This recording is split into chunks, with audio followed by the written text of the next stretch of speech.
Takribani wanajeshi 200 wa Burkina Faso wameuawa katika mfululizo wa mashambulizi makubwa yaliyotekelezwa na kundi la kigaidi ambalo linahusishwa na Al-Qaeda katika mkoa wa kaskazini wa Lorome.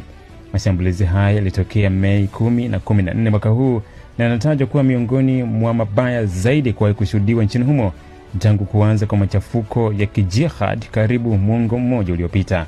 Shambulio la kwanza lilifanyika mnamo Mei 10 katika kambi ya kijeshi karibu na mji wa Titao, ambapo wanajeshi 60 waliuawa baada ya magaidi kuvamia kambi hiyo kwa kutumia magari yenye silaha nzito na pikipiki. Siku chache baadaye, kati ya Mei 12 na 14, mashambulizi mengine kadhaa yalitekelezwa kwa kushirikisha mashambulizi ya kushtukiza na vilipuzi vya ardhini, vikisababisha vifo vya wanajeshi wengine wapatao 140.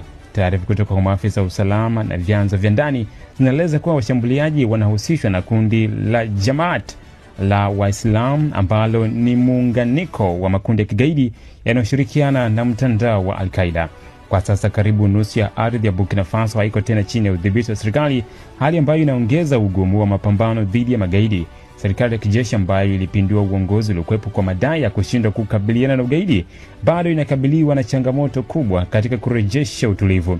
Mapigano haya yamekuwa yakiongezeka kwa kasi, si tu ndani ya Burkina Faso bali pia katika mataifa mengine ya ukanda wa Sahel kama vile Mali na Niger. Makundi yenye uhusiano na Al-Qaeda na mengine ambayo yanahusishwa na IS yanaendelea kuendesha operesheni za vurugu kwa lengo la kutoa maeneo na kuyafanya kuwa ngome zao.